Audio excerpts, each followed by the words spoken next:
Elon Musk कमरे में आया और कहा, अरे क्या हो गया, तुम लोग इतने परेशान क्यों?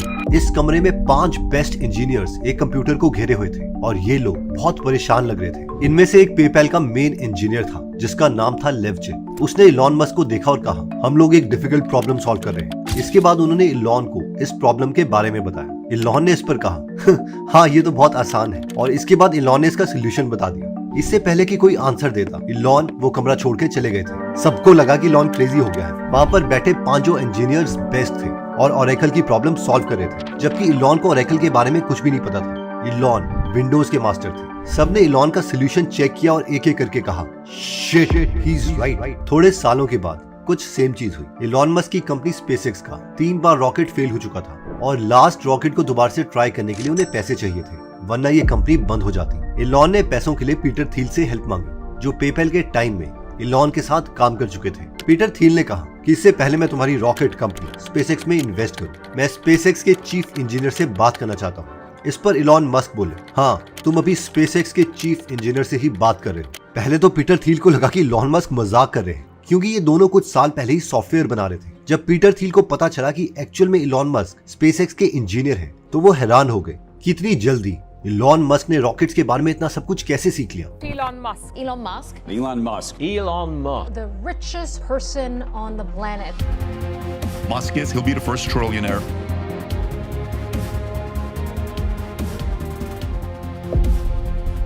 How did you get the expertise to be the chief technology officer of a rocket ship company? I read a lot of books and spoke to a lot of smart people. You're self-taught? Yeah.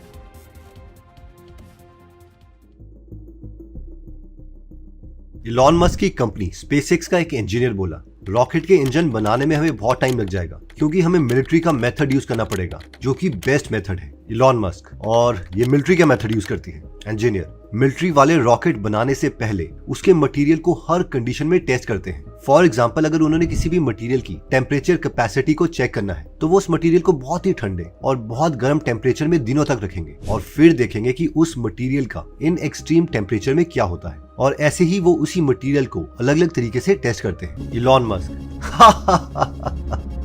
हम ऐसा कुछ भी नहीं करेंगे।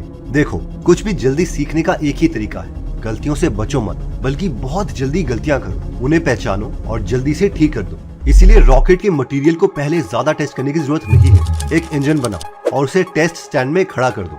अगर वो चल गया तो उसे मेन रॉकेट में डालकर टेस्ट करो। अब एक रात बहुत ही इंटरेस्टिंग स्टोरी है। एक्चुअली एक टेस्ट स्टैंड के ऊपर बिजली गिर गई, जिसकी वजह से जो रॉकेट का फ्यूल टैंक था वो अंदर की तरफ से पिचक गया। इलॉन मस्क के इंजीनियर ने इलॉन से कहा, सर हमें इस पूरे टैंक को बदलना पड़ेगा। इलॉन, नहीं, इसमें महीने लग जाएंगे, हमारा लॉन्च डिले हो जाएगा। तुम लोग ऐसा करो, फ्यूल टैंक के ऊपर चढ़ो और साथ में हथौड़े लेके जाओ, और ये जो अंदर को धंस गया है, हैमर से इसे ठीक कर दो, और अगर कोई क्रैक आता है तो वेल्डिंग कर देना। सारे इंजीनियर्स इलॉन की तरफ देखने लग गए, जैसे कि इलॉन मस्क ने पागलों वाली बातें कर दी हो। सबने एक दूसरे की तरफ देखा, लेकिन सबको पता था कि उन्हें अपने बॉस का ऑर्डर मानना ही पड़ेगा। वो सब फ्यूल टैंक के पास गए, उसे हैमर से ठीक कर दिया और जहाँ क्रैक्स थे वहाँ पर वेल्डिंग कर दी। जब उसमें फ्यूल वापस डाला गया तो सब काम करने लगा। इस इंसिडेंट की वजह से स्पेसएक्स ने 4 महीने पहले ही अपना पहला रॉकेट टेस्ट कर लिया। अगर कोई नॉर्मल एरोस्पेस कंपनी होती तो वो पूरा का पूरा फ्यूल टैंक रिप्लेस करती और उन्हें इसके लिए महीने भी लग जाते। लेकिन इलॉन की फेलियर से ना डरने वाली क्वालिटी ने स्पेसएक्स को बाकी कंपनी से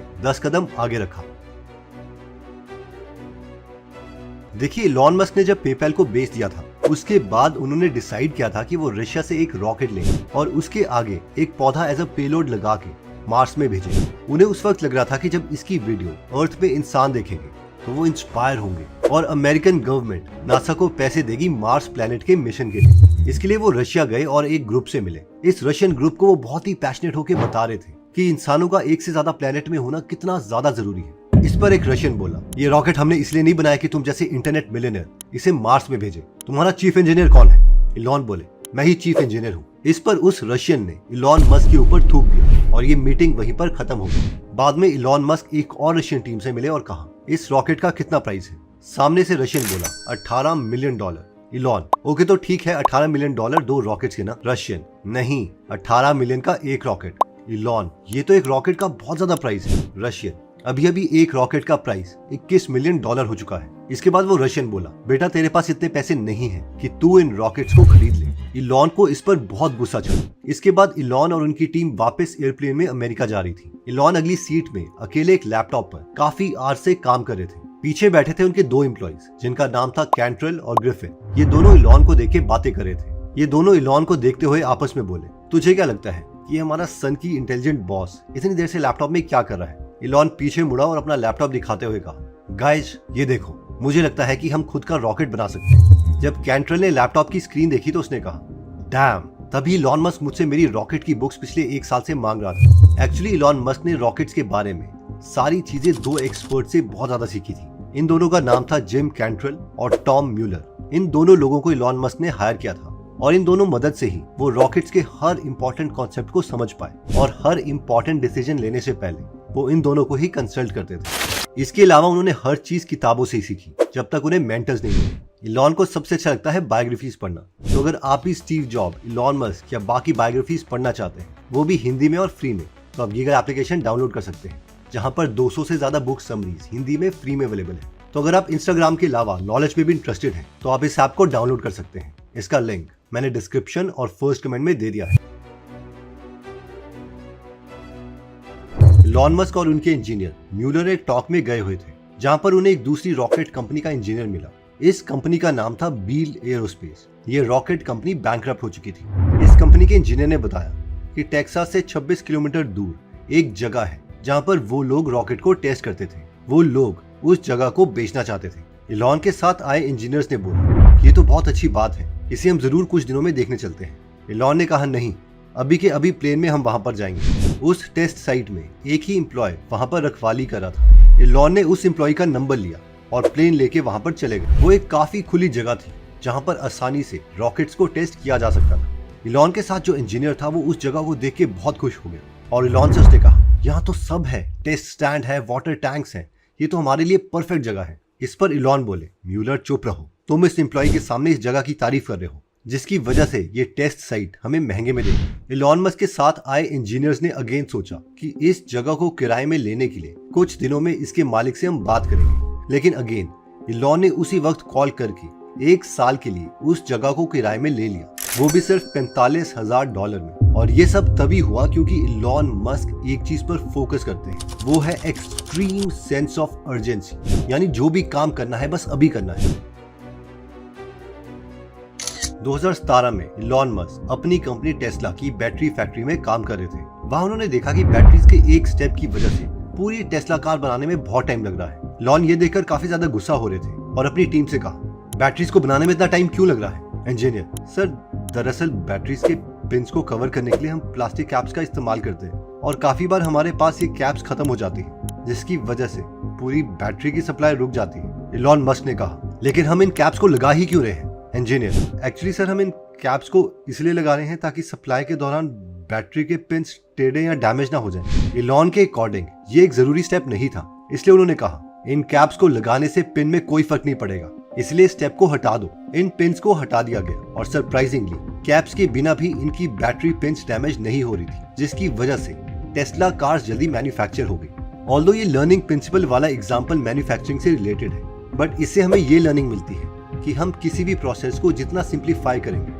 उतना ही तेज हम किसी भी चीज को सीख पाएंगे। इवन 80-20 प्रिंसिपल भी यही कहता है कि हमें 80% रिजल्ट सिर्फ 20% मोस्ट इंपॉर्टेंट चीजों से मिलते हैं और बाकी 80% चीजों को हम निग्लेक्ट कर सकते हैं। फॉर एग्जाम्पल 80% टाइम आप अपने सारे कपड़ों में से सिर्फ 20% कपड़े ही पहनते हैं। आप जितने भी लोगों को जानते हैं उनमें से सिर्फ 20% लोगों के साथ आप अपना 80% टाइम गुजारते हैं। आपके फोन में जितनी भी एप्लीकेशंस हैं उनमें से सिर्फ 20% एप्लीकेशन पर ही आप 80% टाइम अपना स्पेंड करते हैं। इन शॉर्ट, जो बाकी का 80% है उससे आप अपनी लाइफ से डिलीट कर सकते हैं। Step 5, question every requirement. Elon Musk जब भी कुछ नई चीज सीखते हैं तो उनका एक ही रूल है कि हर चीज बाय डिफॉल्ट गलत है जब तक उसे सही प्रूव ना किया जाए। फॉर एग्जाम्पल, जब इलॉन मस्क और उनकी टीम स्पेसएक्स के लिए रॉकेट्स बना रही थी तो उन लोगों को रॉकेट के लिए एक वॉल्व चाहिए था। इलॉन मस्क के इंजीनियर ने इलॉन से कहा, सर सप्लायर कह रहा है कि इसकी कॉस्ट 1.5 करोड़ के आसपास आएगी। इलॉन मस्क, 1.5 करोड़ एक सिंपल वॉल्व के लिए? इस वॉल्व को खुद बनाना कोई मुश्किल नहीं है, ये गराज ओपनर जैसा दिख रहा है। अपनी टीम को बोलो कि इसे 1.5 लाख रुपए में बनाए। पहले तो पूरी टीम सुन के ये हैरान हो गई। उन्हें लगा कि इलॉन क्या बोल रहे हैं, कहां पर एक रॉकेट का वॉल्व और कहाँ एक गराज ओपनर। लेकिन टीम ने अपने बॉस की बात मानी और बाद में जो कार वॉश करते हैं उसमें एक वॉल्व होता है, उसी वॉल्व को चेंज करके एक नया वॉल्व बनाया गया जो आज भी स्पेसएक्स के रॉकेट्स में लगा होता है और परफेक्ट तरीके से काम करता है। ऐसा ही केस एक और बार भी हुआ। एक सप्लायर ने एल्यूमिनियम के डोम्स स्पेसएक्स को बेचे जो कि फ्यूल टैंक के ऊपर लगते थे, लेकिन फिर कुछ डोम्स बेचने के बाद उसने कहा कि अब इसका प्राइस 3 गुना हो गया है। इलॉन का इंजीनियर इस पर बोला, ये तो हमारे साथ कुछ ऐसा हो गया कि किसी ने हमारा घर पेंट करने के लिए हमें 1 लाख रुपए बोले हों और फिर आधा घर पेंट करने के बाद वो बोल रहा है कि अब बाकी घर को पेंट करने के लिए मैं 3 लाख रुपए लूंगा। इलॉन को ये सुन के बहुत गुस्सा आया और उन्होंने बोला, ये क्या बकवास है, इन डोम्स को हम खुद बनाएंगे। अभी स्पेसएक्स अकेली एक ऐसी रॉकेट कंपनी है जो खुद के रॉकेट्स बनाने के लिए 70% चीजें खुद अपनी फैक्ट्री में बनाती है, जबकि नासा तक जो कि गवर्नमेंट की एक एजेंसी है उनका मैक्सिमम सामान बाकी के सप्लायर्स बनाते हैं। और ये सब तभी हुआ है क्योंकि इलॉन ने किसी भी रूल को आंख बंद करके नहीं माना, उन्होंने हर चीज को क्वेश्चन किया है। ओके, तो एक बार मैं ये वीडियो आपके लिए समराइज कर देता हूँ। इसमें स्टेप 1 था कि learn by failing, not by avoiding failure. Just imagine कि इलॉन मस्क ने मिलिट्री के काम करने तक के तरीके को नहीं अपनाया। उन्होंने अपनी टीम से कहा कि फेल हो जाओ, डरो मत, लेकिन जब फेल होंगे तो छोटे स्केल पे फेल होना। स्टेप 2 में हमने देखा कि लर्न फ्रॉम एक्सपर्ट्स। इस बुक में मुझे पहली बार पता चला कि जो इलॉन मस्क है उनके भी मेंटर है जिनका नाम है लैरी एलिसन, और ये जो है वो स्टीव जॉब के भी मेंटर थे। तो हर इंसान का मेंटर है, दूसरे एक्सपर्ट से हम सीख सकते हैं। जब इलॉन ने रॉकेट्स के बारे में सीखना था तो उन्होंने अलग एक्सपर्ट्स का सहारा लिया। इवन ये जो सारी बुक्स हैं वो भी हमारी मेंटर्स हैं, इसलिए हमें सिर्फ एक्सपर्ट से सीखना है क्योंकि यही जो है हमारा लर्निंग को बहुत ज्यादा कर सकती है और हम कम टाइम में ज्यादा चीजें सीख सकते हैं। हमारी थर्ड लर्निंग है कि एक्सट्रीम सेंस ऑफ अर्जेंसी, यानी जो भी करना है अभी करना है। इसकी वजह से होता यह है कि हम एक्शन ओरिएंटेड हो जाते हैं, सोचने के बजाय हम अभी एक्शन लेते हैं। इसलिए जो पूरी लाइफ का हमारा एक्शन है वो बहुत ज्यादा होगा एज कंपेयर टू वो इंसान के जो हमेशा सोचता रहता है, एनालिसिस करता रहता है, जिसकी वजह से वो पैरालाइज टाइप हो जाता है। लर्निंग 4 है कि सिंप्लीफाई द प्रोसेस। जितने भी एक्सट्रीमली सक्सेसफुल लोग हैं वो हजारों करोड़ों चीजें नहीं करते जैसे कि हमें बचपन में बताया जाता है। वो हर चीज को no no no no no बोलते हुए सिर्फ 1 या 2 ऐसी चीजें करते हैं और उसे रिपीट करते रहते हैं और इसीलिए वो जीतते हैं। और जो हमारी 5th लर्निंग थी वो था कि क्वेश्चन एवरी रिक्वायरमेंट, यानी इलॉन मस्क का भी प्रिंसिपल है कि हर चीज को बाय डिफॉल्ट गलत मानो। इसकी वजह से होगा ये कि हर चीज का तुम रीजन जाने लगोगे और इसलिए जो हमारा लर्निंग प्रोसेस है वो बहुत ज्यादा इंप्रूव हो जाएगा। ये सारी बातें मैंने आपको ये वाली बुक इलॉन मस्क की बायोग्राफी से बताई है जिसे लिखा है वॉल्टर आइजैक्सन ने। इसकी डिटेल्ड बुक समरी पर हम काम कर रहे हैं, तो होपफुली जब ये वीडियो लॉन्च होगी तब तक इसकी audio book summary Google app पे अवेलेबल होगी। आई होप ये वीडियो आपको अच्छी लगी होगी। मिलते हैं नेक्स्ट वीडियो में। जय हिंद।